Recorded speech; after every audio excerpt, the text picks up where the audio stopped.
اعوذ باللہ من الشیطان الرجیم بسم اللہ الرحمن الرحیم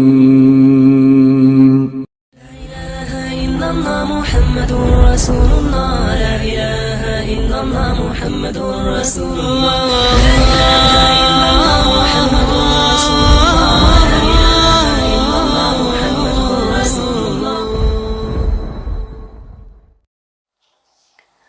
السلام علیکم ورحمۃ اللہ وبرکاتہ۔ الحمدللہ آج ہم سیرت پاک صلی اللہ علیہ وآلہ وسلم کے 19ویں لیکچر کا آغاز کرنے جا رہے ہیں۔ لاسٹ لیکچر میں ہم نے غزوہ بدر کمپلیٹ کیا تھا، کور کیا تھا۔ آج جو ٹاپکس ہم کور کریں گے وہ یہ ہیں: مال غنیمت کا مسئلہ، اسلامی لشکر مدینے کی راہ میں، تہنیت کے وفود، قیدیوں کا قضیہ، قرآن کا تبصرہ، بدر کے بعد کی جنگی سرگرمیاں، نبی اکرم صلی اللہ علیہ وآلہ وسلم کے قتل کی سازش، یہود کی عیاری کا ایک نمونہ، بنی قینقاع کی عہد شکنی، محاصرہ، سپردگی اور جلاوطنی، کعب بن اشرف کا قتل۔ چلیں لیکچر شروع کرتے ہیں۔ اعوذ باللہ من الشیطان الرجیم، بسم اللہ الرحمن الرحیم۔ اللہم صلی علی محمد وعلی آل محمد کما صلیت علی ابراہیم وعلی آل ابراہیم انک حمید مجید۔ اللہم بارک علی محمد وعلی آل محمد کما بارکت علی ابراہیم وعلی آل ابراہیم انک حمید مجید۔ اللہم فقہنی فی الدین، اللہم مصرف القلوب صرف قلوبنا علی طاعتک، اللہم انفعنی بما علمتنی وعلمنی ما ینفعنی وزدنی علما۔ سبحان اللہ والحمد للہ ولا الہ الا اللہ واللہ اکبر۔ اللہم اغفر لی، اللہم ارحمنی، اللہم رزقنی، رب اشرح لی صدری ویسر لی امری واحلل عقدۃ من لسانی یفقہوا قولی، رب زدنی علما۔ الحمدللہ آج ہم اپنے سیرت پاک صلی اللہ علیہ وآلہ وسلم پر اپنے 19th لیکچر کا آغاز کر رہے ہیں۔ لاسٹ لیکچر ہم نے کور کیا تھا غزوہ بدر پر، کہ غزوہ بدر کا مارکا پورا سر انجام دیا گیا اور کمپلیٹ ہوا۔ تو وہیں سے آگے ہم اسٹارٹ کرتے ہیں کہ جب ہمارے پیارے نبی صلی اللہ علیہ وسلم نے مارکا بدر ختم ہو گیا، تو ہمارے پیارے نبی صلی اللہ علیہ وسلم مارکا بدر ختم ہونے کے بعد 3 دن بدر میں قیام فرمایا آپ صلی اللہ علیہ وسلم نے، اور ابھی آپ صلی اللہ علیہ وسلم نے میدان جنگ سے کوچ بھی نہیں فرمایا تھا کہ ایک واقعہ پیش آیا۔ وہ کیا تھا کہ مال غنیمت کے بارے میں لشکر کے اندر اختلاف پڑ گیا۔ دیکھیں نا، بہت سے تمدنی معاملات کی طرح نا مسلمان ابھی تک جنگ کے معاملے میں بھی نا اکثر پرانی جاہلیتی کے تصورات لیے ہوئے تھے۔ اس وجہ سے یہ جو ہے نا اختلاف پڑا۔ اب اس کی وجہ کیا ہوئی تھی کہ دیکھیں، اس وجہ سے جو نا بدر کی لڑائی میں جو کفار کی شکست کے بعد جن لوگوں نے جو کچھ مال غنیمت لوٹا تھا نا، وہ عرب کے پرانے طریقے کے مطابق اپنے آپ کو اس کا مالک سمجھ بیٹھے تھے۔ اچھا، ایک اور گروپ جو تھا جس نے غنیمت کی طرف رخ کرنے کے بجائے کفار کا تعاقب کیا تھا، وہ اس بات کا پھر مدعی ہوا کہ اس مال میں ہمارا برابر کا حصہ ہے، کیونکہ اگر ہم دشمن کا پیچھا کر کے اسے دور تک بھگا نہ دیتے اور تمہاری طرح غنیمت پر ٹوٹ پڑتے تو ممکن تھا دشمن پھر پلٹ کر حملہ کر دیتا اور فتح شکست سے بدل جاتی۔ اچھا، ایک اور تیسرا گروپ جو تھا جو حضور اکرم صلی اللہ علیہ وسلم کی حفاظت کر رہا تھا، اس نے کہا ہمیں یہ خطرہ تھا کہ دشمن آپ صلی اللہ علیہ وسلم کو کوئی اذیت نہ پہنچا دے، اس لیے ہم آپ صلی اللہ علیہ وسلم کی حفاظت میں مشغول رہے، اور اگر آپ کو کوئی غزن پہنچ جاتا تو فتح ہی کب نصیب ہو سکتی تھی کہ کوئی مال غنیمت ہاتھ آتا اور اس کی تقسیم کا سوال اٹھتا۔ بہرحال اس نزع نے تلخی کی صورت اختیار کرنی شروع کر دی اور زبانوں سے دلوں تک بدمزگی پھیلنے لگی۔ اسی موقع پر یہ وہ موقع تھا جسے اللہ تعالیٰ نے سورہ انفال نازل کرنے کے لیے منتخب فرمایا۔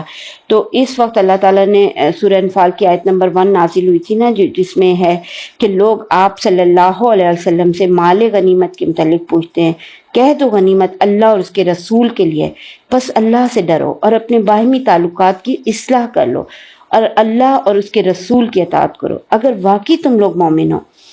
اس اس آیت کے نازل ہونے کے بعد ہمارے پیارے نبی صلی اللہ علیہ وسلم نے پھر حکم دیا کہ جس کے پاس جو کچھ ہے وہ آپ صلی اللہ علیہ وسلم کے حوالے کر دے، اور صحابہ کرام نے فوراً اس حکم کی تعمیل بھی کی تھی اور تمام مال ہمارے پیارے نبی صلی اللہ علیہ وسلم کے پاس پیش کر دیا تھا۔ لیکن یہ جنگ کے سلسلے میں ایک بہت بڑی اخلاقی اصلاح تھی، کیونکہ دیکھیں مسلمانوں کی جو جنگ ہوتی ہے وہ دنیا کی مادی فوائد بٹورنے یا حاصل کرنے کے لیے نہیں ہے، بلکہ دنیا کے اخلاقی اور تمدنی بگاڑ کو اس اصول حق کے مطابق درست کرنے کے لیے ہوتی ہے، جسے مجبوراً اس وقت اختیار کیا جاتا ہے جبکہ مزاحم قوتیں دعوت و تبلیغ کے ذریعے سے اصلاح کو ناممکن بنا دیں۔ پھر دوسری ایک اور چیز یہ تھی کہ یہ جنگ کے سلسلے میں ایک بہت بڑی انتظامی اصلاح بھی تھی، کیونکہ قدیم زمانے میں طریقہ کیا تھا؟ طریقہ یہ تھا کہ جو مال جس کے ہاتھ لگتا وہی اس کا مالک قرار پاتا، یا پھر بادشاہ یا سپہ سالار جو تھے تمام غنائم پر قابض ہو جاتے تھے۔ اب پہلی صورت میں اکثر ایسا ہوتا تھا کہ فتح یاب فوجوں کے درمیان اموال غنیمت پر سخت تنافس برپا ہو جاتا اور بسا اوقات ان کی خانہ جنگی فتح کو شکست میں تبدیل کر دیتی تھی، اور دوسری صورت میں سپاہیوں کو چوری کا عارضہ لگ جاتا تھا، وہ غنائم کو چھپانے کی کوشش کرتے تھے۔ تو قرآن مجید نے انفال کو اللہ اور رسول کا مال قرار دے کر پہلے تو یہ قاعدہ مقرر کر دیا کہ تمام مال غنیمت لا کے بے کم و کاست امام کے سامنے رکھ دیا جائے اور ایک سوئی تک چھپا کر نہ رکھی جائے۔ پھر آگے چل کے آیت نمبر 41 میں اس مال کی تقسیم کا قانون بھی بتا دیا تھا کہ 5واں حصہ خدا کے کام اور اس کے غریب بندوں کی مدد کے لیے بیت المال میں رکھ لیا جائے اور باقی 4 حصے اس پوری فوج میں تقسیم کر دیے جائیں جو لڑائی میں شریک ہوئی ہو۔ تو اس طرح سے دیکھیں کہ دونوں خرابیاں دور ہو گئیں جو جاہلیت کے طریقے میں تھی۔ تو بہرحال ہمارے پیارے نبی صلی اللہ علیہ وسلم 3 روز بدر میں قیام فرما کے مدینہ کے لیے چل پڑے۔ آپ صلی اللہ علیہ وسلم کے ہمراہ مشرک قیدی بھی تھے اور مشرکین سے حاصل کیا ہوا مال غنیمت بھی تھا۔ آپ صلی اللہ علیہ وسلم نے حضرت عبداللہ بن کعب رضی اللہ تعالیٰ عنہ کو اس کی نگرانی سونپی تھی، اور جب آپ صلی اللہ علیہ وسلم وادی صفرہ کے درے سے باہر نکلے تو درے اور نازیہ کے درمیان ایک ٹیلے پہ پڑاؤ ڈالا، پھر وہیں خمس یعنی 5واں حصہ جو علیحدہ کر کے باقی مال غنیمت مسلمانوں پہ برابر تقسیم کر دیا۔ یعنی جیسے جیسے آپ دیکھیں کہ آیتیں نازل ہو رہی ہیں، اللہ کا حکم صادر ہو رہا ہے، ویسے ویسے صحابہ کرام اور ہمارے پیارے نبی صلی اللہ علیہ وسلم کے ساتھ ہی جو ہے وہ اس پر عمل بھی کر رہے ہیں اور ہمارے پیارے نبی صلی اللہ علیہ وسلم عمل کروا رہے ہیں اور بلا چھو چرا عمل کر رہے ہیں۔ اور وادی صفرہ ہی میں آپ صلی اللہ علیہ وسلم نے حکم صادر فرمایا تھا کہ نضر بن حارث کو قتل کر دیا جائے۔ آپ صلی اللہ علیہ وسلم کے حکم پر حضرت علی کرم اللہ وجہ نے ان کی گردن ماری تھی۔ اس کے بعد آپ صلی اللہ علیہ وسلم ارکِ زبیہ پہنچے تو عقبہ بن ابی معیط کے قتل کا حکم صادر فرمایا تھا، اور حضرت عاصم بن ثابت انصاری رضی اللہ تعالیٰ عنہ نے، اور کہا جاتا ہے کہ حضرت علی رضی اللہ تعالیٰ عنہ نے اس کی گردن ماری تھی۔ یہ دونوں بیسیکلی قریش کے اکابرین مجرمین میں سے تھے۔ یہ دونوں جنگی مجرم اسلام دشمنی اور ہمارے پیارے نبی صلی اللہ علیہ وسلم کی عزت ثانی میں ہر درجہ بڑھے ہوئے تھے۔ تو یہ یعنی اس کے بارے میں ہے بہت ساری چیزیں، لیکن میں یہاں پہ اس ڈیٹیل میں نہیں جانا چاہ رہی، پھر انشاءاللہ کبھی بات کریں گے اس پہ۔ دیکھیں اس کے بعد یعنی وہاں سے نکل کے آپ صلی اللہ علیہ وسلم مقام روحہ پہنچے تو پھر ان مسلمان سربراہوں سے ملاقات ہوئی جو قاصدوں سے فتح کی بشارت سن کر آپ صلی اللہ علیہ وسلم کا استقبال کرنے اور آپ صلی اللہ علیہ وسلم کو فتح کی مبارکباد پیش کرنے کے لیے مدینے سے نکل پڑے تھے۔ یاد ہے ہم نے پچھلے لیکچر میں پڑھا تھا کہ جیسی خبر وہاں پہنچی تھی مدینہ میں تو وہ خبر خوشی کی خبر سن کے کہ اللہ تعالیٰ نے اتنی بڑی سعادت سے نوازا ہے، اتنی بڑی کامیابی سے نوازا ہے، تو نکل پڑے تھے وہاں سے تمام مسلمان جو ہمارے پیارے نبی صلی اللہ علیہ وسلم کو ویلکم کرنے کے لیے۔ تو وہاں پہ مقام روحہ میں ان لوگوں سے ملاقات ہوئی، اس میں ہی ایک حضرت اسید بن عزیر رضی اللہ تعالیٰ عنہ بھی ہے جنہوں نے ہمارے پیارے نبی صلی اللہ علیہ وسلم سے فرمایا تھا کہ یا رسول اللہ صلی اللہ علیہ وسلم، اللہ کی حمد ہے کہ اس نے آپ صلی اللہ علیہ وسلم کو کامیابی سے ہمکنار کیا اور آپ صلی اللہ علیہ وسلم کی آنکھوں کو ٹھنڈک بخشی۔ واللہ میں یہ سمجھتے ہوئے بدر سے پیچھے نہ رہا تھا کہ آپ صلی اللہ علیہ وسلم کا ٹکراؤ دشمن سے ہوگا، میں تو سمجھ رہا تھا کہ بس قافلے کا معاملہ ہے، اگر میں یہ سمجھتا کہ دشمن سے سابقہ پڑے گا تو میں پیچھے نہ رہتا، کیونکہ بہت سارے لوگوں کو ابو سفیان کا قافلہ سے مقابلہ کرنے کے لیے نکلے تھے اور بعد میں یہ بدر میں پوری جنگ کا واقعہ پیش آ گیا تھا، تو اس لیے بہت سارے صحابہ اس لحاظ سے پیچھے رہ گئے تھے، تو وہ اس بارے میں وہی بات کر رہے ہیں ٹھیک ہے. پھر اس کے بعد دیکھیں کہ اس کے بعد آپ صلی اللہ علیہ وسلم نے ان کے اس بات کے جواب میں کہا تھا کہ سچ کہتے ہو نا. اس کے بعد ہمارے پیارے نبی صلی اللہ علیہ وسلم مدینہ منورہ میں اس طرح مظفر و منصور داخل ہوئے کہ شہر اور گرد و پیش کے سارے دشمنوں پر آپ صلی اللہ علیہ وسلم کی دھاک بیٹھ چکی تھی، اور اس فتح کے اثر سے مدینے کے بہت سے لوگ حلقہ بگوش اسلام ہوئے. اور اسی موقع پر نا عبداللہ بن ابی اور اس کے ساتھیوں نے بھی دکھاوے کے لیے اسلام قبول کیا تھا. یہ تو تھے تو ویسے منافق. مدینہ تشریف آوری کے بعد آپ صلی اللہ علیہ وسلم نے پھر قیدیوں کو نا صحابہ کرام پر تقسیم فرما دیا اور ان کے ساتھ حسن سلوک کی بھی وصیت کی. اس وصیتی کا نتیجہ تھا نا کہ ہمارے پیارے نبی صلی اللہ علیہ وسلم کے صحابہ کرام خود کھجور کھاتے تھے لیکن قیدیوں کو روٹی پیش کرتے تھے. دیکھیں نا مدینے میں کھجور کی کوئی اتنی زیادہ حیثیت نہیں تھی کیونکہ کھجور تو بہت اماؤنٹ میں وہاں اگتے تھے، کھجور کے درخت ہیں بہت، لیکن روٹی نا خاصی گراں قدر قیمت تھی. تو وہ خود جو ہے نا کھجور کھا کے اور روٹی جو ہے نا ان کو دیتے تھے، قیدیوں کا خیال رکھتے تھے. یہ ہمارے پیارے نبی صلی اللہ علیہ وسلم کے صحابہ کرام کا اخلاق دیکھ لیں. پھر قیدیوں کا قضیے کے طور پہ بھی آپ صلی اللہ علیہ وسلم نے صحابہ کرام سے قیدیوں کے بارے میں مشورہ کیا نا. اس میں نا حضرت ابو بکر صدیق رضی اللہ عنہ نے کہا کہ اے اللہ کے رسول صلی اللہ علیہ وسلم، یہ لوگ چچیرے بھائی اور کنبے قبیلے کے لوگ ہیں. میری رائے ہے کہ آپ صلی اللہ علیہ وسلم ان سے فدیہ لے لیں. اس طرح جو کچھ ہم لیں گے وہ کفار کے خلاف ہماری قوت کا ذریعہ ہوگا، اور یہ بھی متوقع ہے کہ اللہ انہیں ہدایت دے دے اور وہ ہمارے بازو بن جائیں. اچھا، جب ہمارے پیارے نبی صلی اللہ علیہ وسلم نے ابن خطاب سے فرمایا کہ ابن خطاب تمہاری کیا رائے؟ ابن خطاب کون ہے؟ حضرت عمر فاروق رضی اللہ تعالیٰ عنہ. تو انہوں نے کیا کہا؟ انہوں نے کہا میری وہ رائے نہیں جو ابو بکر رضی اللہ تعالیٰ عنہ کی ہے. میری رائے یہ ہے کہ آپ صلی اللہ علیہ وسلم فلاں کو جو عمر کا قریبی تھا میرے حوالے کر دیں، یعنی اپنے قریبی رشتہ دار کو کہہ رہے ہیں کہ میرے حوالے کر دیں، میں اس کی گردن ماروں گا.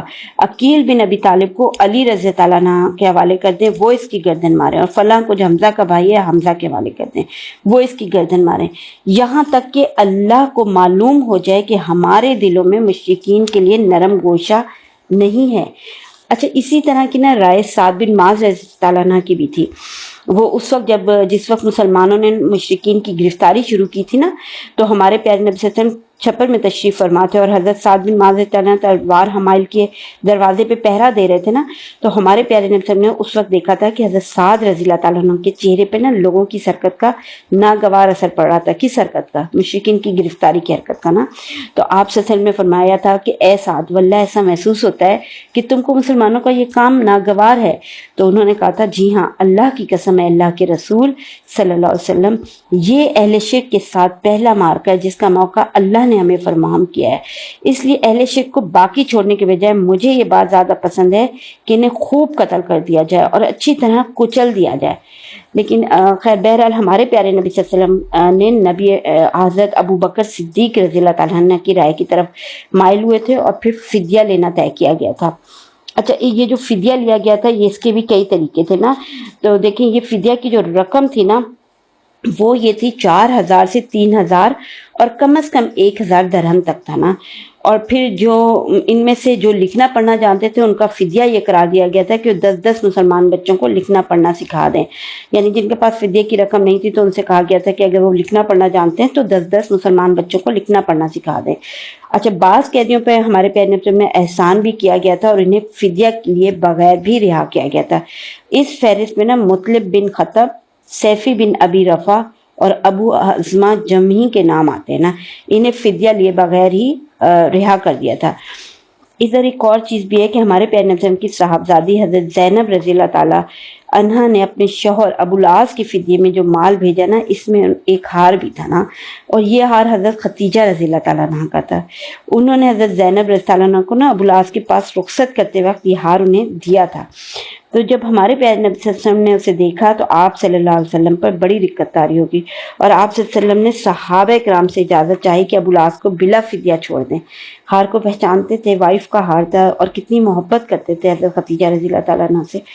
صحابہ کرام نے پھر ایسے ہی کیا، چنانچہ آپ صلی اللہ علیہ وسلم نے ابو العاص کو اس شرط پہ رہا کر دیا تھا کہ وہ زینب یعنی بنت رسول صلی اللہ علیہ وسلم کی راہ چھوڑ دیں گے. ابو العاص نے مکہ جا کے ان کا راستہ چھوڑ دیا تھا اور مدینہ ہجرت کر آئی تھی. حضرت زینب رضی اللہ تعالیٰ عنہ کی ہجرت کا واقعہ نا بڑا ہی طویل اور المناک واقعہ ہے، بڑا دردناک واقعہ ہے.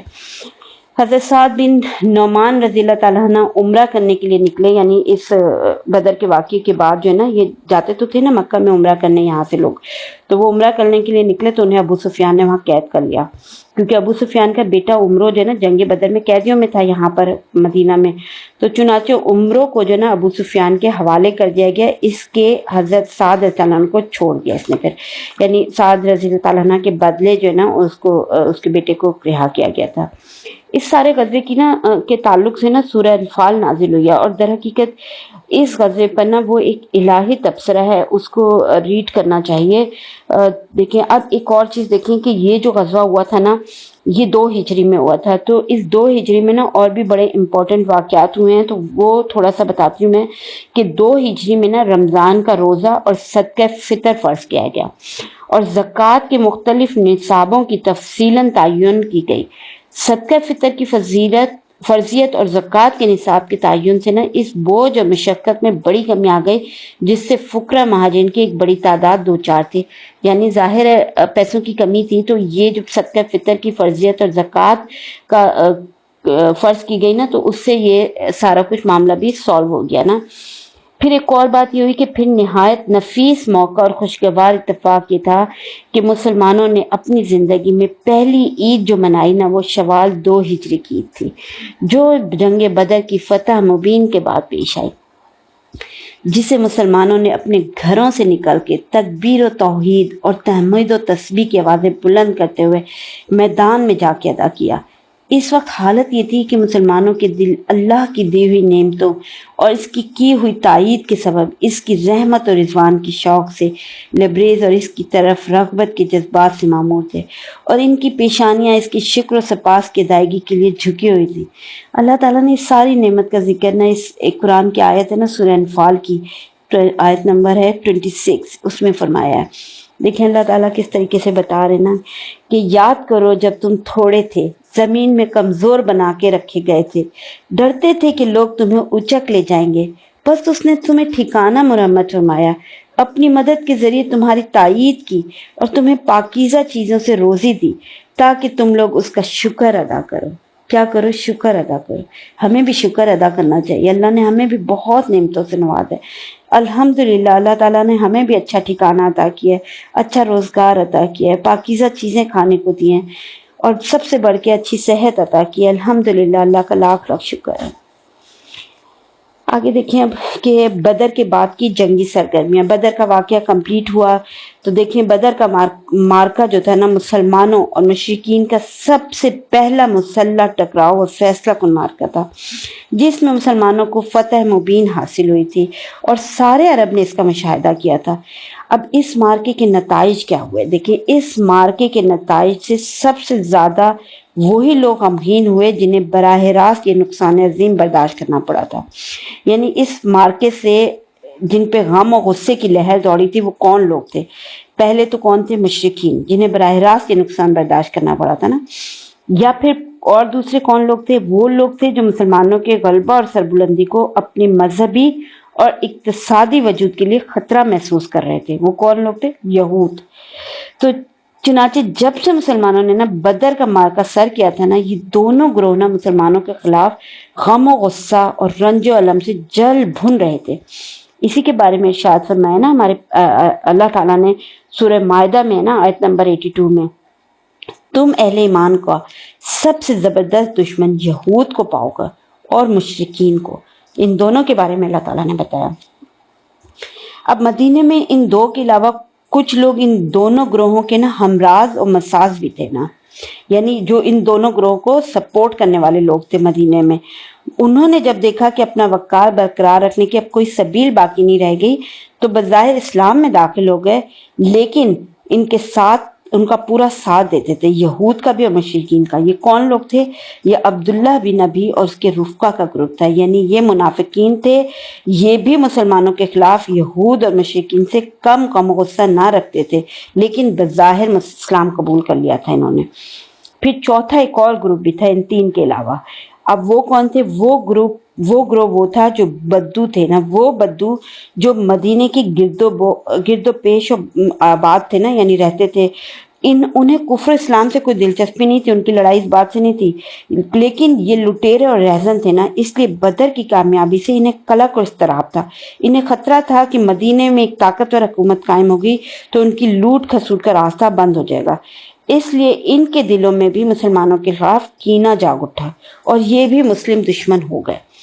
یعنی اللہ تعالیٰ نے اتنی بڑی کامیابی دی، لیکن اس ظاہر ہے جب بھی کوئی انسان کامیابی پہ پہنچتا ہے تو اس کے دشمنوں کی تعداد میں اضافہ ہی ہوتا ہے۔ تو یہاں بھی دیکھیں کہ ہمارے پیارے نبی صلی اللہ علیہ وسلم اور ہمارے پیارے نبی صلی اللہ علیہ وسلم کے ساتھیوں کے گرد کس قدر یعنی چاروں طرف سے یہ لوگ خطرے میں گھرے ہوئے ہیں اب اس وقت ہے نا، تو مسلمان نا چاروں طرف سے اس وقت خطرے میں گر گئے۔ لیکن مسلمانوں کے سلسلے میں نا ہر فریق کا طرز عمل دوسرے سے مختلف تھا، یعنی چاروں گروہ جو تھے نا یہ لوگ اپنے سٹائل سے جو نا اپنا ان کا الگ ہی طریقہ تھا، ہر فریق اپنے حسب حال طریقہ اپنایا ہوا تھا نا۔ لیکن اہل مدینہ جو تھے نا یعنی جو منافق تھے، انہوں نے اسلام کا اظہار کر کے نا در پردہ سازشوں، سیسہ کاریوں، باہم لڑانے بھڑانے کی راہ اپنائی۔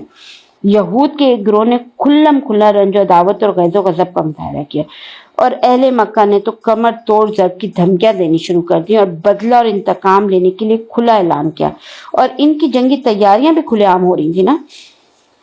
اب اس میں دیکھیں کہ ان خطرات سے نمٹنے کے لیے مسلمانوں نے بڑے اہم اقدامات کیے، اور یہاں آپ یہ جو اقدامات دیکھیں گے نا اس سے ہمارے پیارے نبی صلی اللہ علیہ وسلم کی قائدانہ ذہانت کا پتہ چلتا ہے کہ یہ واضح ہوتا ہے کہ مدینے کی قیادت گرد و پیش کے ان خطرات کے سلسلے میں کس قدر بیدار تھے نم، اور ان سے نمٹنے کے لیے کتنے جامع منصوبے رکھتی تھی، کیونکہ یہ نہیں تھا کہ ہاتھ چھوڑ کے بیٹھ گئے کہ بس ہمیں کامیابی ہو گئی ہے۔ صحابہ کرام اور ہمارے پیارے نبی صلی اللہ علیہ وسلم نے کتنے جامع منصوبے بنائے اور کس قدر طریقے سے ان ساری چیزوں کو ہینڈل کیا۔ اب اس میں دیکھیں سب سے پہلا ہے غزوہ بنی سلیم مقام قدر، یعنی قدر کے مقام پر ہوا تھا۔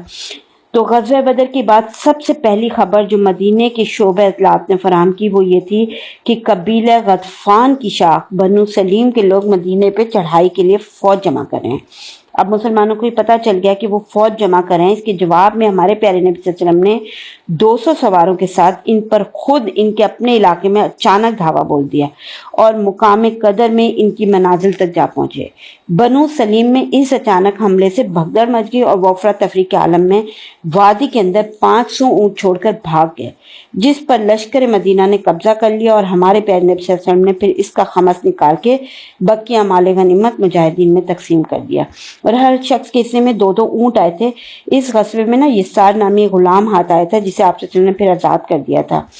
اس کے بعد آپ صلی اللہ علیہ وسلم دیار بنی سلیم میں 3 روز قیام فرما کے مدینہ پلٹ آئے۔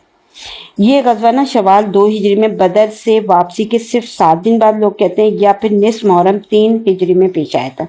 اس غزوے کے دوران سبا بن عرفتہ کو اور کہا جاتا ہے کہ ابن ابی مکتوم رضی اللہ تعالیٰ عنہ کو مدینے کا انتظام سونپا گیا تھا۔ اچھا اب یہ یعنی یہ ایک ہو گیا۔ اب اس کے بعد دیکھیں نبی اکرم صلی اللہ علیہ وسلم کی قتل کی سازش یہ کیسے ناکام بنائی گئی تھی، اب اس کو دیکھیں۔ جنگ بدر میں شکست کھا کے مشرکین جو گئے تھے یہاں سے وہ غصے سے بے قابو تھے، پورا مکہ ہمارے پیارے نبی صلی اللہ علیہ وسلم کے خلاف ہانڈی کی طرح کھول رہا تھا۔ جنگ بدر کے کچھ ہی دنوں بعد کا واقعہ ہے کہ عمیر بن وہب حجمی جو قریش کے شیطانوں میں سے تھا اور مکے میں ہمارے پیارے نبی صلی اللہ علیہ وسلم اور صحابہ کرام رضی اللہ تعالیٰ عنہ کو اذیتیں پہنچایا کرتا تھا، اور اب اس کا بیٹا وہب بن عمیر جنگ بدر میں گرفتار ہو کر مسلمانوں کی قید میں تھا۔ اس عمیر نے ایک دن صفوان بن امیہ کے ساتھ حتیم میں بیٹھ کر گفتگو کرتے ہوئے بدر کے کنویں میں پھینکے جانے والے مقتولین کا ذکر کیا۔ اس پر صفوان نے کہا کہ اللہ کی قسم ان کے بعد جینے میں کوئی لطف نہیں۔ تو جواب میں عمیر نے کہا کہ تم سچ کہتے ہو، دیکھو اللہ کی قسم اگر میرے اوپر قرض نہ ہوتا جس کی ادائیگی کے لیے میرے پاس کچھ نہیں، اور اہل و عیال نہ ہوتے جن کے بارے میں اندیشہ ہے کہ میرے بعد ضائع ہو جائیں گے، تو میں سوار ہو کے محمد صلی اللہ علیہ وسلم کے پاس جاتا اور اسے قتل کر ڈالتا، نعوذ باللہ، کیونکہ میرے لیے وہاں جانے کی ایک وجہ موجود ہے، میرا بیٹا ان کے ہاں قید ہے۔ اب سفیان نے اس صورتحال کو فوراً غنیمت سمجھا اور کہنے لگا کہ اچھا چلو تمہارا قرض میرے ذمہ ہے، میں اسے تمہاری جانب سے ادا کروں گا، تمہارے اہل و عیال میرے اہل و عیال ہیں، جب تک وہ موجود رہیں گے میں ان کی دیکھ بھال کرتا رہوں گا، ایسا نہیں ہو سکتا کہ میرے پاس کوئی چیز موجود ہے اور ان کو نہ ملے۔ تو میں نے کہا اچھا تو پھر اب میرے اور اپنے معاملے کو صیغہ راز رکھنا، یعنی کسی کو بتانا نہیں۔ صفوان نے کہا ٹھیک ہے میں ایسا ہی کروں گا۔ اس کے بعد عمیر نے اپنی تلوار پر سان رکھائی اور زہر آلود کروائی، پھر روانہ ہوا اور مدینہ پہنچ گیا نا۔ اچھا، لیکن یہ ابھی مسجد کے دروازے پہ اپنی اونٹنی بٹھا ہی رہا تھا کہ حضرت عمر بن خطاب رضی اللہ تعالیٰ عنہ کی نگاہ اس پر پڑ گئی نا، اور حضرت عمر بن خطاب رضی اللہ تعالیٰ عنہ نے دیکھتے ہی کہا کہ یہ اللہ کا دشمن عمیر کسی برے ہی ارادے سے آیا ہے نا۔ تو انہوں نے نا پھر، کیونکہ حضرت عمر بن خطاب رضی اللہ تعالیٰ عنہ نا مسلمانوں کی جماعت کے درمیان نا مطلب جنگ بدر میں اللہ کی عطا کردہ اعزاز و کرام کے بارے میں نا لوگوں سے باتیں کر رہے تھے، تو جیسے ہی اسے دیکھا نا تو تب انہوں نے کہا کہ یہ اللہ کا دشمن عمیر کسی برے ہی ارادے سے آیا ہے نا۔ پھر انہوں نے نا ہمارے پیارے نبی صلی اللہ علیہ وسلم کی خدمت میں حاضر ہو کے عرض کیا کہ اے اللہ کے نبی صلی اللہ علیہ وسلم، یہ اللہ کا دشمن عمیر اپنی تلوار حمائل کیے آیا ہے۔ آپ صلی اللہ علیہ وسلم نے فرمایا اسے میرے پاس لے آؤ۔ عمیر آیا تو حضرت عمر رضی اللہ عنہ نے اس کی تلوار کے پرتلے کو اس کے گلے کے پاس سے پکڑ لیا تھا، یعنی تلوار اس کے گلے کے پاس سے پکڑی ہوئی تھی، اور جو ہے نا اس کے بعد وہ عمیر کو لے کے اندر آئے، یعنی ہمارے پیارے نبی صلی اللہ علیہ وسلم کے پاس تشریف لے کے آئے نا۔ تو رسول اللہ صلی اللہ علیہ وسلم نے جب یہ کیفیت دیکھی کہ حضرت عمر رضی اللہ تعالیٰ نے اس کی گردن میں اس کی تلوار کا پرتلا لپیٹ کر پکڑے ہوئے ہیں، تو فرمایا عمر اسے چھوڑ دو اور عمیر تم قریب آ جاؤ نا۔ تو اس نے قریب آ کے کہا، یعنی عمیر ظاہر حضرت ہمارے پیارے نبی صلی اللہ علیہ وسلم کے قریب پہنچ گیا اور کہنے لگا کہ آپ لوگوں کی صبح بخیر ہو۔ تو ہمارے پیارے نبی صلی اللہ علیہ وسلم نے اس پر فرمایا تھا کہ اللہ تعالیٰ نے ہمیں ایک ایسے تحیہ سے مشرف کیا ہے جو تمہارے اس تحیہ سے بہتر ہے، یعنی سلام سے، جو اہل جنت کا تحیہ ہے۔ یہاں ایک بات بڑی امپورٹنٹ ہے، اکثر ہم لوگ بھی بولتے ہیں نا صبح بخیر ہو، لیکن ہمارے پیارے نبی صلی اللہ علیہ وسلم یہاں فرما رہے ہیں کہ اللہ تعالیٰ نے ہمیں ایک ایسے تحیہ سے مشرف کیا ہے جو تمہارے اس تحیہ سے بہتر ہے، یعنی سلام سے، جو اہل جنت کا تحیہ۔ تحیت سلام کرنے کو کہتے ہیں نا، دعا برکت کی میننگ میں آتا ہے نا تحیہ۔ اس کے بعد آپ صلی اللہ علیہ وسلم نے فرمایا اے عمیر تم کیوں آئے ہو؟ تو اس نے کہا یہ قیدی جو آپ لوگوں کے قبضے میں اسی کے لیے آیا ہوں، یعنی وہ کہنے لگا کہ میں اپنے بیٹے کی رہائی کے لیے آیا ہوں نا، تو آپ لوگ اس کے بارے میں احسان فرما دیجئے۔ تو ہمارے پیارے نبی صلی اللہ علیہ وسلم نے فرمایا پھر یہ تمہاری گردن میں تلوار کیوں ہے؟ یعنی اگر تم خالی اپنے بیٹے کو لینے کے لیے آئے ہو تو تلوار کیوں حائل کر کے آئے ہو، ہماری کر کے آئے ہو؟ تو اس نے کہا اللہ ان تلواروں کا برا کرے کہ یہ ہمارے کچھ کام نہ آ سکیں۔ جھوٹ بول رہا تھا ظاہر ہے۔ تو آپ صلی اللہ علیہ وسلم نے فرمایا سچ سچ بتاؤ کیوں آئے ہو؟ اس نے کہا بس اسی قیدی کے لیے آیا ہوں، یعنی اپنے بیٹے کے لیے آیا ہوں۔ تو آپ صلی اللہ علیہ وسلم نے اس پہ فرمایا نہیں، بلکہ تم اور صفوان بن امیہ حطیم میں بیٹھے قریش کے جو مقتولین کنویں میں پھینکے گئے تھے ان کا تذکرہ کیا۔ پھر تم نے کہا اگر مجھ پر قرض نہ ہوتا اور میرے اہل و عیال نہ ہوتے تو میں یہاں سے جاتا اور محمد صلی اللہ علیہ وسلم کو قتل کر دیتا ہے۔ اس پر صفوان نے تمہارے قرض اور اہل و عیال کی ذمہ داری لی بشرطے کہ تم مجھے قتل کر دو، لیکن یاد رکھو کہ اللہ میرے اور تمہارے درمیان حائل ہے۔ یہ بات سننی تھی کہ عمیر نے کہا میں گواہی دیتا ہوں کہ آپ صلی اللہ علیہ وسلم اللہ کے رسول ہیں۔ اے اللہ کے رسول صلی اللہ علیہ وسلم، آپ ہمارے پاس آسمان کی جو خبریں لاتے تھے اور آپ پر جو وحی نازل ہوتی تھی اسے ہم جھٹلا دیا کرتے تھے، لیکن یہ تو ایسا معاملہ ہے جس میں میرے اور صفوان کے سوا کوئی موجود ہی نہ تھا، اس لیے واللہ مجھے یقین ہے کہ یہ بات اللہ کے سوا کسی اور نے آپ تک نہیں پہنچائی۔ بس اللہ کی حمد ہے جس نے مجھے اسلام کی ہدایت دی اور اس مقام تک ہانک کر پہنچایا۔ پھر عمیر نے نا کلمہ حق کی شہادت دی، اور ہمارے پیارے نبی صلی اللہ علیہ وسلم نے پھر صحابہ کرام کو مخاطب کر کے فرمایا اپنے بھائی کو دین سمجھاؤ، قرآن پڑھاؤ، اس کے قیدی کو آزاد کر دو۔ اس طریقے سے حضرت عمیر رضی اللہ تعالیٰ عنہ نے اسلام سیکھ کر مکہ کی راہ لی اور پھر وہیں مقیم رہ کر اسلام کی دعوت دینی شروع کی، اور ان کے ہاتھ پر پھر بہت سے لوگ مسلمان بھی ہوئے تھے۔ ٹھیک ہے، اب آگے 1 منٹ صرف اب میں بتاتی ہوں۔ دیکھیں غزوہ بنی قینقاع پھر پیش آیا نا۔ ہمارے پیارے نبی صلی اللہ علیہ وسلم غزوہ بنی قینقاع کیا تھا کہ ہمارے پیارے نبی صلی اللہ علیہ وسلم نے مدینہ تشریف لانے کے بعد یہود کے ساتھ جو معاہدہ فرمایا تھا نا، پڑھا تھا نا ہم نے سیکنڈ لاسٹ، اس سے پہلے کے پہلے والے لیکچر میں ہم نے پڑھا تھا، میرے خیال 17 لیکچر میں، کہ یہود کے یا 16 لیکچر میں یہود کے ساتھ جو معاہدے فرمایا تھا، تو سب کے ساتھ معاہدے کیے تھے نا مدینہ میں پہنچ کے، تو یہود کے ساتھ جو معاہدہ فرمایا تھا تو ہمارے پیارے نبی صلی اللہ علیہ وسلم کی پوری کوشش اور خواہش تھی کہ اس معاہدے میں جو کچھ طے پا گیا وہ نافذ ہے۔ چنانچہ مسلمانوں کی طرف سے کوئی ایسا اقدام نہیں اٹھایا گیا جو اس معاہدے کی عبارت کے کسی ایک حرف کے بھی خلاف ہو۔ لیکن یہود جن کی تاریخ غدر و خیانت عہد چکنے سے پر ہے، وہ بہت جلد اپنے قدیم مزاج کی طرف پلٹ گئے اور مسلمانوں کی صفوں کے اندر سیسا کاری، سازش، لڑانے بھڑانے، ہنگامے، اضطراب برپا کرنے کی کوشش شروع کر دی۔ اب ابن اسحاق کا بیان ہے، دیکھیں یہاں پہ ایک واقعہ میں آپ کو بتاتی ہوں۔ دیکھیں ابن اسحاق کا بیان ہے کہ ایک بوڑھا یہودی نا، ایک چھوٹی سی اگزامپل ہے یہ، دیکھیں ابن اسحاق کا بیان ہے کہ ایک بوڑھا یہودی شاش بن قیس جو قبر میں پاؤں لٹکائے ہوئے تھا، یعنی اس قدر ایج اس کی زیادہ تھی لیکن بہت بڑا زبردست قسم کا کافر تھا، مسلمانوں سے سخت عداوت اور حسد بھی رکھتا تھا۔ تو ایک بار صحابہ کرام کی نا ایک مجلس کے پاس سے گزرا جس میں اوس اور خزرج دونوں ہی قبیلے کے لوگ بیٹھے باہم گفتگو کر رہے تھے۔ اسے یہ دیکھ کرنا کہ اب ان کی اندر جاہلیت کی باہمی عداوت کی جگہ اسلام کی الفت اور اجتماعیت نے لے لی ہے اور ان کی دیرینہ شکر رنجی کا خاتمہ ہو گیا، سخت رنج ہوا، کیونکہ یہی لوگ تھے نا، یہودی لڑواتے تھے نا اوس اور خزرج کو آپس میں، اور ہنگامہ مسلسل مدینہ میں لڑائیاں رہتی تھیں اوس اور خزرج کے درمیان۔ تو جب اس نے یہ چیز دیکھی کہ یہ لوگ آپس میں بیٹھے ہوئے اور بڑے آرام سے آپس میں گفتگو کر رہے ہیں تو اسے بڑی تکلیف ہوئی نا۔ تو اس نے کیا کیا، ایک نوجوان یہودی کو جو اس کے ساتھ تھا نا، اسے حکم دیا کہ ان کی مجلس میں جائے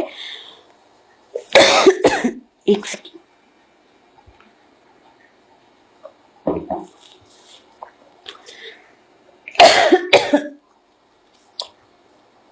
اس نے حکم دیا کہ ان کی مجلس میں جائے وہ، اور ان کے ساتھ بیٹھ کر پھر جنگ باز اور اس کے بعد پہلے کے حالات کا ذکر کرے۔ جنگ باز ہمارے پیارے نبی صلی اللہ علیہ وسلم کے آنے سے پہلے ہوئی تھی نا مدینہ میں ان کی جنگ، تو اس نے یعنی کہا کہ ان لوگوں کے درمیان جائے اور جنگ باز اور اس کے پہلے کے حالات کا ذکر کرے، اور اس سلسلے میں دونوں جانب سے جو اشعار کہے گئے تھے کچھ ان میں سنائے۔ تو اب یعنی ایک طرح سے پچھلے واقعات کو یاد کرا رہا ہے کہ دیکھو تم کیسے آپس میں لڑتے تھے، اور اس نے تمہارے خلاف یہ کہا، اس نے تمہارے یہ خلاف یہ کہا، تو اس یہودی نے پھر ایسے ہی کیا۔ اب اس کے نتیجے میں ہوا کیا، جنگجو قسم کے تو یہ پہلے لڑائیاں کرتے تھے نا بہت سوری،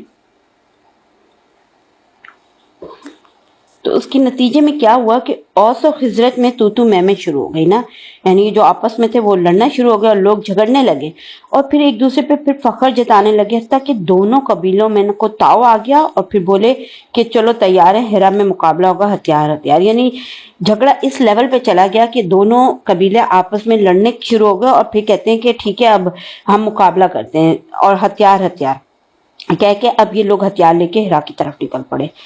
اب قریب تھا کہ خون ریز جنگ ہو جاتی، لیکن ہمارے پیارے نبی صلی اللہ علیہ وسلم کو اس کی خبر ہو گئی اور آپ صلی اللہ علیہ وسلم اپنے مہاجرین صحابہ کو ہمراہ لے کے جھٹ ان کے پاس پہنچے، اور پھر آپ صلی اللہ علیہ وسلم نے جو فرمایا نا ان سے، تو آپ صلی اللہ علیہ وسلم نے فرمایا، اے مسلمانوں کی جماعت، اللہ اللہ، کیا میرے رہتے ہوئے جاہلیت کی پکار، اور وہ بھی اس کے بعد کہ اللہ تمہیں اسلام کی ہدایت سے سرفراز فرما چکا ہے، اس کے ذریعے تم سے جاہلیت کا معاملہ کاٹ کر اور تمہیں کفر سے نجات دے کے تمہارے دلوں کو آپس میں جوڑ چکا ہے۔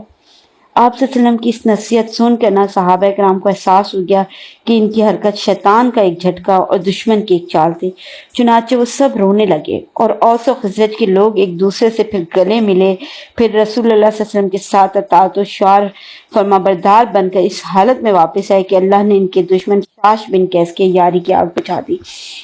یہ دیکھیں، یہ ایک نمونہ تھا ان ہنگاموں اور اضطراب کا جنہیں یہود مسلمانوں کی صفوں میں برپا کرنے کی کوشش کرتے رہتے تھے اور مسلسل کرتے رہتے تھے۔ اس کام کے لیے انہوں نے مختلف منصوبے بھی بنا رکھے تھے، وہ جھوٹے پروپیگنڈے کرتے تھے، صبح مسلمان ہو کر شام کو پھر کافر ہو جاتے تھے تاکہ کمزور اور سادہ لو قسم کے لوگوں کے دلوں میں شک و شبے کے بیج بو سکیں۔ اس کا ذکر آئی تھنک سورہ آل عمران میں آتا ہے کہ یہ جو ہے نا صبح مسلمان ہو کے شام کو پھر کافر ہو جاتے تھے۔ کسی کے ساتھ مالی تعلق ہوتا، وہ مسلمان ہو جاتا تو اس پہ معیشت کی راہیں تنگ کر دیتے تھے، چنانچہ اگر اس کے ذمہ کچھ بقایا ہوتا نا تو صبح شام تقاضے کرتے، اور اگر خود اس مسلمان کا یا کسی بھی مسلمان کا کچھ بقایا ان پر ہوتا تو اسے ادا نہیں کرتے تھے، بلکہ باطل طریقے پہ کھا جاتے تھے اور کہتے تھے کہ تمہارا قرض تو ہمارے اوپر اس وقت تھا جب تم اپنے آبائی دین پر تھے، لیکن اب جب تم نے اپنا دین بدل لیا ہے تو اب ہمارا اور تمہارا لین دین نہیں ہے۔ کس قدر ان کی حرکتیں دیکھیں۔ اب دیکھیں یہ ساری حرکتیں نا بدر سے پہلے ہی شروع کر دی تھی انہوں نے، اور اس معاہدے کی خلاف ورزی یعنی یہ معاہدہ کیا ہوا تھا نا انہوں نے کہ ایسی حرکتیں نہیں کریں گے، لیکن خلاف ورزی شروع ہی کر دی تھی بدر سے پہلے انہوں نے تو۔ لیکن ہمارے پیارے نبی صلی اللہ علیہ وسلم اور صحابہ کرام کا حال یہ تھا کہ وہ ان یہود کی ہدایت یابی کی امید میں ان ساری باتوں پہ صبر کرتے جا رہے تھے۔ اس کے علاوہ یہ بھی مطلوب تھا نا کہ اس علاقے میں امن و سلامتی کا ماحول برقرار ہے۔ اب جب یہود نے دیکھا کہ اللہ تعالیٰ نے میدان بدر میں مسلمانوں کی زبردست مدد فرما کے انہیں عزت و شوکت سے سرفراز کیا ہے نا، تو انہوں نے تو پھر کھلم کھلا شر و عداوت کا مظاہرہ کیا اور علی اللہ بغاوت و ایزا رسانی پر اتر آئے۔ اب ان یہود کے 3 قبیلے تھے نا، ان قبیلوں میں یہ جو بنو قینقاع کا قبیلہ تھا یہ سب سے زیادہ بدتمیز، یوں کہہ لیں کہ بدماش قسم کا قبیلہ تھا۔ یہ لوگ نا مدینہ کے اندر تھے نا، ان کا محلہ انہی کے نام سے موسوم تھا۔ یہ لوگ نا پیشے کے لحاظ سے سونار تھے، ہتھیار اور برتن ساز تھے۔ ان پیشوں کے سبب جو ہے نا ان کے ہر آدمی کے پاس نا وافر مقدار میں نا سامان جنگ موجود تھا، اور ان کے مردان جنگی کی تعداد بھی نا تقریباً 700 تھی، یعنی اتنے مرد تھے ان کے اس میں۔ وہ مدینے کے سب سے بہادر یہودی اپنے آپ کو کہتے تھے، اور انہوں نے سب سے پہلے عہد شکنی کی۔ اب کیسے عہد شکنی کی؟ اب اس کو ذرا سا دیکھیں کہ انہوں نے اپنی شرارتوں، خباثتوں، لڑانے بڑھانے کی حرکتوں میں اتنی وسعت اختیار کر لی اور خلفشار پیدا کرنا شروع کر دیا، چنانچہ جو مسلمان ان کے بازار میں جاتا اس سے مذاق و استہزاء کرتے، اسی اذیت پہنچاتے، حتیٰ کہ مسلمان عورتوں سے بھی چھیڑ چھاڑ شروع کر دی تھی انہوں نے۔ اور اس طرح جب صورتحال انتہائی سنگین ہو گئی اور ان کی سرکشی خاصی بڑھ گئی تو ہمارے پیارے نبی صلی اللہ علیہ وسلم نے انہیں جمع فرما کے واضح و نصیحت کی، باقاعدہ ہدایت کی، انہیں سمجھایا اور انہیں دعوت دی کہ دیتے ہوئے ظلم و بغاوت کے انجام سے پھر ڈرایا بھی۔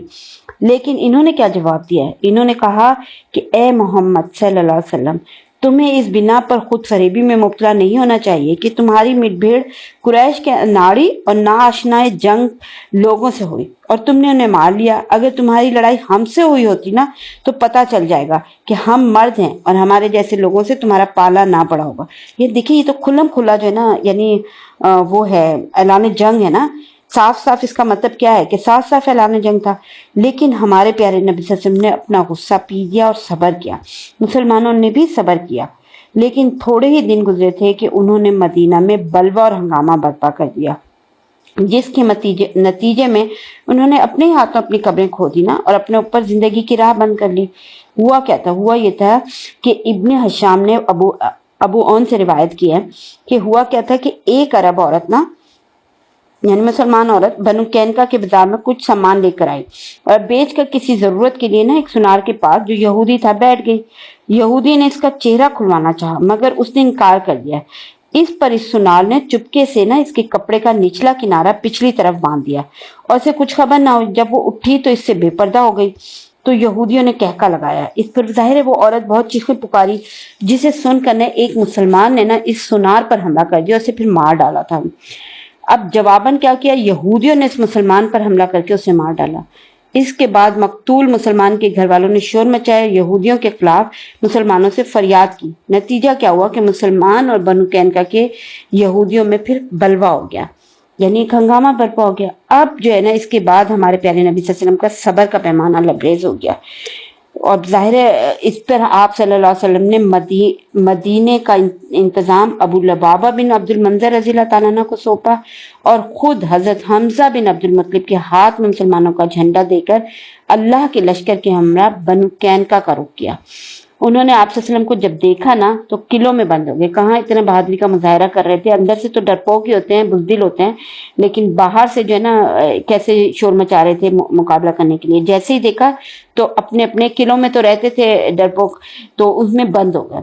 تو آپ نے پھر ان کا سختی سے محاصرہ کیا، اور یہ جمعے کا دن تھا اور شوال 2 ہجری کی 15 تاریخ 15 روز تک، یعنی ذیقعد کی چاند رات تک ان کا سختی سے محاصرہ کیا اور جاری رکھا محاصرہ۔ پھر اللہ تعالیٰ نے ان کے دلوں میں رعب ڈال دیا۔ یہ اللہ کی سنت ہے نا کہ جب وہ کسی قوم کو شکست اور ہزیمت سے دوچار کرنا چاہتا ہے تو ان کے دلوں میں رعب ڈال دیتا ہے۔ تو چنانچہ بنو قینقاع نے پھر خود ہی ہتھیار ڈال دیے، اور اس کے بعد آپ صلی اللہ علیہ وسلم کے حکم سے ان سب کو باندھ لیا گیا، اور ہمارے پیارے نبی صلی اللہ علیہ وسلم نے پھر انہیں عذرات شام کی طرف جلا وطن کر دیا تھا، اور جہاں جا کے یہ تھوڑے دنوں بعد اور ان میں سے اکثر کی پھر وہاں پہ مر بھی گئے تھے، وفات ہو گئی تھی۔ ٹھیک ہے، تو یہ تھا ایک۔ اچھا، ایک اور ہے اس میں غزوہ سویق۔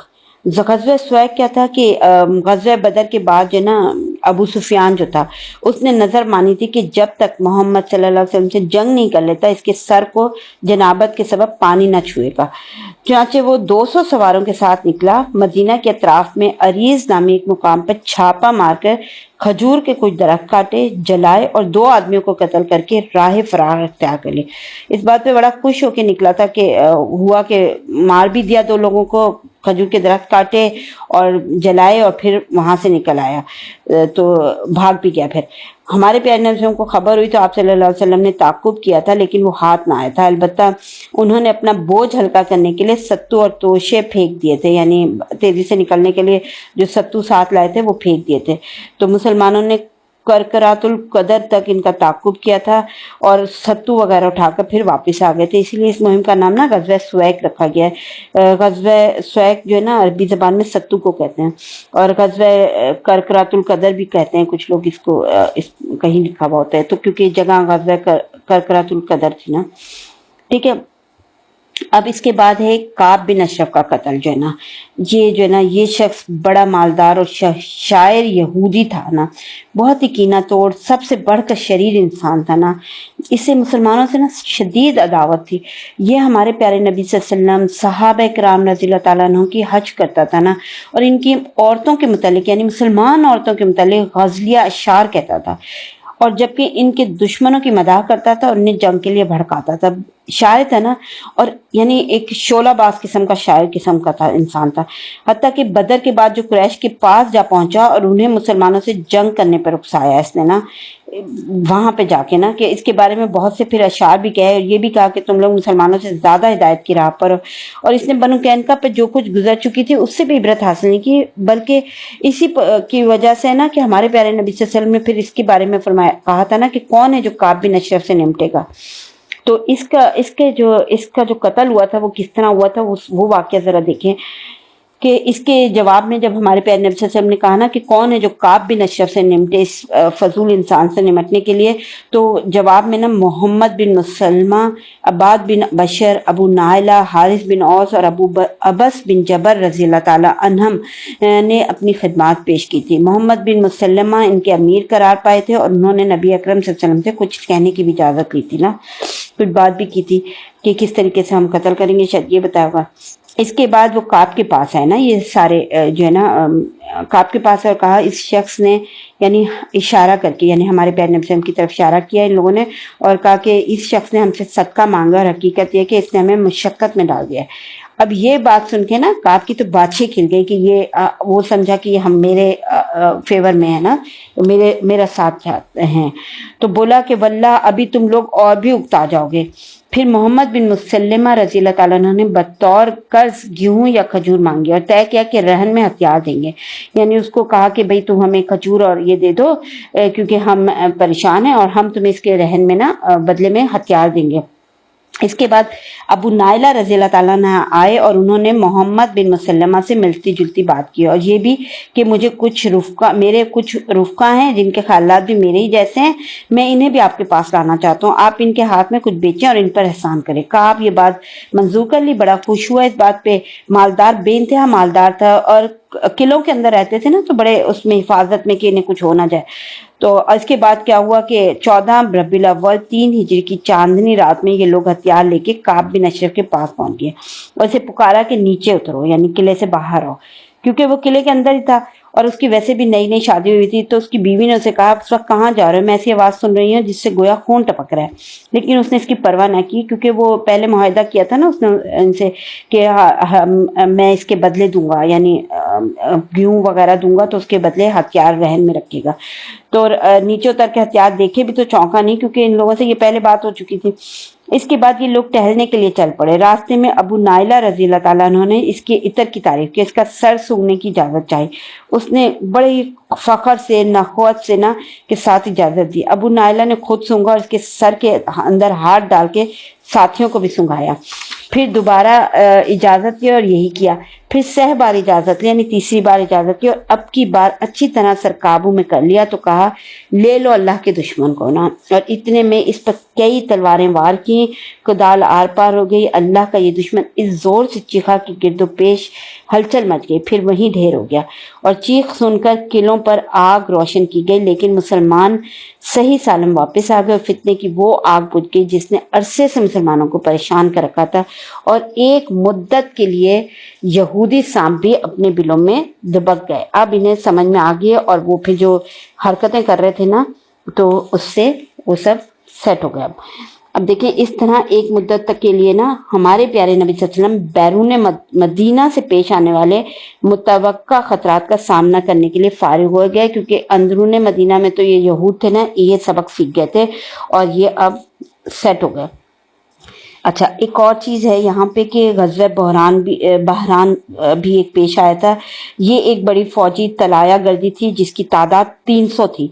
اس فوج کو لے کے ہمارے پیارے نبی صلی اللہ علیہ وسلم ماہ ربیع الاخر 3 ہجری میں بحران نامی ایک علاقے کی طرف تشریف لے گئے تھے۔ یہ حجاز کے اندر نا فرا کے اطراف میں ایک معدنیاتی مقام ہے، اور ربیع الاخر اور جمادی الاولیٰ کے 2 مہینے وہیں قیام فرمائے تھے۔ اس کے بعد مدینہ تشریف لائے تھے۔ کسی قسم کی لڑائی سے سابقہ پیش نہیں آیا تھا۔ اچھا ایک اور لاسٹ واقعہ ایک اور ہے جس کو کور کرتے ہیں پھر ختم کرتے ہیں انشاءاللہ۔ دیکھیں سریہ زید بن حارثہ سریہ کردہ، یہ بڑا امپورٹنٹ واقعہ ہے۔ دیکھیں یہ اس واقعے کی تفصیل یہ ہے کہ قریش جنگ بدر کے بعد نہ قلق اور اضطراب میں مبتلا تو تھے ہی، مگر جب گرمی کا موسم آیا نا اور ملک شام کے تجارتی سفر کا وقت آن پہنچا تو انہیں ایک اور فکر دامن گیر ہوئی۔ اس کی وضاحت اس سے ہوتی ہے نا کہ صفوان بن امیہ نے نا جسے قریش کی طرف سے اس سال ملک شام جانے والے تجارتی قافلے کا میر کارواں منتخب کیا گیا تھا نا، قریش سے کہا محمد صلی اللہ علیہ وسلم اور اس کے ساتھیوں نے ہماری تجارتی شاہراہ ہمارے لیے مشکل بنا دی ہے، سمجھ میں نہیں آتا کہ ہم اس کے ساتھیوں سے کیسے نمٹیں۔ وہ ساحل چھوڑ کے ہٹتے ہی نہیں اور باشندگان ساحل نے ان سے مساہلت کر لی ہے، عام لوگ بھی انہی کے ساتھ ہو گئے ہیں۔ اب سمجھ میں نہیں آتا کہ ہم کون سا راستہ اختیار کریں۔ اگر ہم گھروں میں بیٹھ رہے تو اپنا اصل مال بھی کھا جائیں گے اور کچھ باقی نہ بچے گا، کیونکہ مکے میں ہماری زندگی کا دار و مدار اسی پر ہے کہ گرمی میں شام اور جاڑے میں حبشہ سے تجارت کریں۔ اب صفوان کے سوال کے بعد نا اس موضوع پر غور و خوض شروع ہو گیا۔ آخر اسود بن عبد المطلب نے نا جو صفوان سے کہا کہ تم ساحل کا راستہ چھوڑ کے عراق کے راستے سفر کرو۔ دیکھیں یہ راستہ نا بہت لمبا ہے، نجد سے ہو کر شام جاتا ہے اور مدینہ کے مشرق میں خاصے فاصلے سے گزرتا ہے نا، تو قریش اس راستے سے بالکل ناواقف تھے۔ اس لیے اسود بن عبد المطلب نے صفوان کو مشورہ دیا کہ فرات بن حیان کو جو قبیلہ بنی بکر وائل سے تعلق رکھتا تھا راستہ بتانے کے لیے رہنما رکھ لے، وہ اس سفر میں اس کی رہنمائی کر دے گا نا۔ تو خیر اس انتظام کے بعد قریش کا کارواں صفوان بن امیہ کی قیادت میں نئے سفر راستے سے روانہ ہوا، مگر اس کارواں اور اس سفر کے پورے منصوبے کی خبر مدینہ پہنچ گئی۔ اب وہ کیسے پہنچی تھی یہ دیکھیں، کیونکہ یہ تو وہاں تھا۔ ہوا یہ کہ سلید بن نعمان جو ہے نا رضی اللہ تعالیٰ عنہ جو مسلمان ہو چکے تھے، نعیم بن مسعود کے ساتھ جو ابھی مسلمان نہیں ہوئے تھے نا، بادہ نوشی کی ایک مجلس میں جمع ہوئے تھے۔ یہ شراب کی حرمت سے پہلے کا واقعہ ہے نا۔ جب نعیم پر نا نشے کا غلبہ ہوا نا تو انہوں نے نا قافلے اور اس کے سفر کے پورے منصوبے کی تفصیل یعنی نشے کی حالت میں بیان کر ڈالی۔ اب سلید رضی اللہ تعالیٰ عنہ تو مسلمان تھے، تو انہوں نے پوری برق رفتاری کے ساتھ ہمارے پیارے نبی صلی اللہ علیہ وسلم کی خدمت میں حاضر ہوئے اور ساری تفصیل انہیں کہہ سنائی نا۔ تو ہمارے پیارے نبی صلی اللہ علیہ وسلم نے فوری طور پہ حملے کی تیاری کی، یعنی اسے کہتے ہیں فوراً ایکشن لیا تھا، اور 100 سواروں کا ایک رسالہ حضرت زید بن حارثہ کلبی کی کمان میں دے کر روانہ کیا۔ حضرت زید رضی اللہ تعالیٰ عنہ نے نہایت تیزی سے راستہ طے کیا، اور ابھی قریش کا قافلہ بے خبری کے عالم میں کردہ نامی ایک چشمے پر پڑاؤ ڈالنے کے لیے اتر ہی رہا تھا کہ اسے جا لیا اور اچانک یلغار کر کے پورے قافلے پہ قبضہ کر لیا۔ صفوان بن امیہ اور دیگر محافظین کارواں کو بھاگنے کے سوا کوئی چارہ کار نظر نہ آیا نا، تو مسلمانوں نے قافلے کے رہنما فرات بن حیان کو اور کہا جاتا ہے کہ مزید 2 آدمیوں کو گرفتار کر لیا تھا۔ ظروف اور چاندی کی بہت بڑی مقدار جو قافلے کے پاس تھی اور جس کا اندازہ تقریباً 1 لاکھ درہم تھا، بطور غنیمت ہاتھ آئی۔ ہمارے پیارے نبی صلی اللہ علیہ وسلم نے خمس نکال کے نا مال غنیمت رسالے کے افراد پہ تقسیم کر دیا، اور فرات بن حیان جو تھا نا جس کو گرفتار کیا گیا تھا، اس نے نبی اکرم صلی اللہ علیہ وسلم کے دست مبارک پر پھر اسلام بھی قبول کر لیا تھا۔ بدر کے بعد قریش کے لیے یہ سب سے الم انگیز واقعہ تھا، جس سے ان کی قلق اور اضطراب اور غم و الم میں مزید اضافہ ہو گیا۔ چنانچہ اس واقعے کے بعد قریش کا جوش انتقام کچھ اور بڑھ گیا اور اس نے مسلمانوں سے ٹکر لینے کے لیے ان کے دیار میں گھس کر ان پر حملہ کرنے کے لیے بھرپور تیاری شروع کر دی۔ اس طرح یعنی یہ دیکھیں کہ اس طرح پچھلے واقعات کے علاوہ یہ واقعہ بھی آگے مارکہ احد کا خاص عامل تھا، یعنی جو آگے غزوہ احد ہوئی اس کی بنیاد یہ واقعہ بھی بنا تھا۔ اب دیکھیں تو غزوہ بدر رمضان 2 ہجری میں ہوئی تھی، اور پھر آگے غزوہ احد جو ہے نا شوال 3 ہجری میں ہوئی، یعنی تقریباً 1 سال کے اندر آپ یہ دیکھیں کہ بدر کے بعد بھی کتنے ہی مارکے سر انجام دینے پڑے اور کتنی مشکلات کا سامنا کیا ہے ہمارے پیارے نبی صلی اللہ علیہ وسلم نے اور ہمارے پیارے نبی صلی اللہ علیہ وسلم کے صحابہ کرام نے۔ آج کا لیکچر یہاں اختتام کرتے ہیں، انشاءاللہ نیکسٹ لیکچر میں غزوہ احد کے بارے میں پڑھیں گے انشاءاللہ تعالی۔ تو میں دعا کے ساتھ اس کو کمپلیٹ کرتی ہوں۔ بسم اللہ الرحمن الرحیم۔ اللہم انی اعوذ بک من الہم والحزن والعجز والکسل والجبن والبخل ودلاء الدین وغلبۃ الرجال۔ اے اللہ، بے شک میں فکر و غم، عاجزی و سستی، بزدلی و بخل، قرض کے بوجھ اور لوگوں کے غلبے سے تیری پناہ چاہتی ہوں۔ اللہم اغفر لی ذنبی کلہ دکہ وجلہ واولہ وآخرہ وعلانیتہ وسرہ۔ اے اللہ، میرے سب گناہوں کو بخش دے، تھوڑے ہوں یا بہت، گزشتہ ہوں یا موجودہ، کھلے ہوں یا چھپے ہوئے۔ آمین یا رب العالمین۔ السلام علیکم ورحمۃ اللہ وبرکاتہ۔ اے اللہ، سب بیماروں کو شفا کاملہ عطا کر، جو بھی بیمار ہیں دنیا میں جس طرف بھی، اللہ میاں اس کرونا کی وبا سے سب کو نجات عطا کر، جو بیمار ہیں انہیں شفا کاملہ عطا کر، جو صحت یاب ہیں اللہ میاں ان کی صحت کی حفاظت فرمانا۔ یا اللہ تو ہم سب کے گناہوں کو معاف فرما دے۔ رب کائنات کے مالک، اے دو جہانوں کے پروردگار، ہمارے گناہوں کو معاف کر دے، ہم بہت گناہ گار ہیں۔ یا اللہ، ساری دنیا پریشان ہے، سب تیرے بندے ہیں، میرے مالک ہمارے گناہوں کو معاف کر دے، ہم سب کے گناہوں کو معاف کر دے۔ یا اللہ، تو تمام بیماروں کو شفا کاملہ عطا کر۔ اے اللہ، اس بیماری سے سب کو بچانا اور سب کو اپنے حفظ و امان میں رکھنا۔ اے اللہ، تو سب کے گھروں کی حفاظت کر، سب کے جان و مال کی حفاظت کر۔ آمین یا رب العالمین۔ السلام علیکم ورحمۃ اللہ وبرکاتہ۔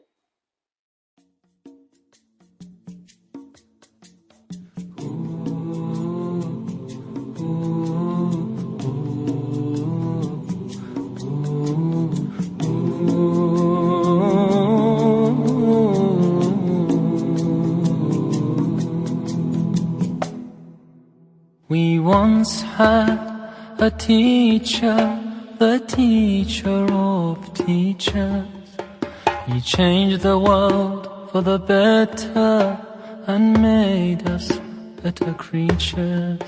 Oh Allah, we've shamed ourselves, we've strayed from Al-Mu'allim. Surely we've wronged ourselves, what will we say in front of it? Mu'allim.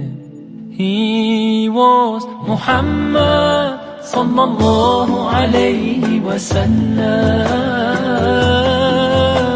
Muhammad, mercy upon mankind. He was Muhammad sallallahu alayhi wa sallam. Muhammad, mercy upon mankind. Teacher of all mankind. أبا القاسم يا حبيبي يا محمد، يا شفيعي يا محمد، خير خلق الله محمد. يا مصطفى يا إمام المرسلين، يا مصطفى يا شفيع العالمين، يا مصطفى يا إمام المرسلين، يا مصطفى يا شفيع العالمين، يا مصطفى يا إمام المرسلين، يا مصطفى يا شفيع العالمين. He prayed while others slept, while others ate. he'd fast. While they would laugh, he wept until he breathed his last. His only wish was for us to be among the ones who prosper. Ya Muallim, peace be upon you, truly you are our teacher. Muallim, he was Muhammad sallallahu alayhi wa sallam. Muhammad, mercy upon mankind. He was Muhammad sallallahu alayhi wa sallam. Muhammad, mercy upon mankind, teacher of all mankind.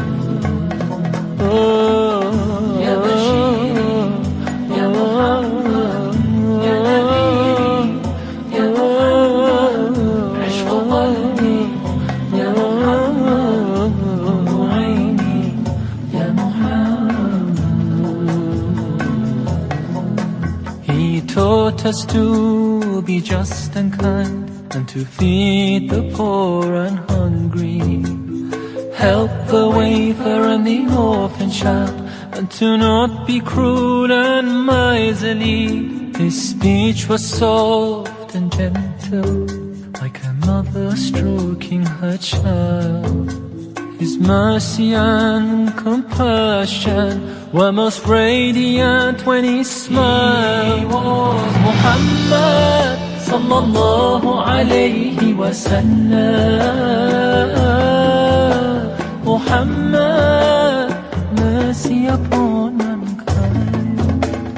He was Muhammad sallallahu alayhi wa sallam. Muhammad, mercy upon mankind, teacher of all mankind. Aba al-Qasim, Ya Habibi, Ya Muhammad, Ya Shafi'i, Ya Muhammad, khayru khalqillahi Muhammad. Ya Mustafa, Ya Imam al-Mursalin, Ya Mustafa, Ya Shafi'a al-Alamin. Ya Mustafa, Ya Imam al-Mursalin, Ya Mustafa, Ya Shafi'a al-Alamin.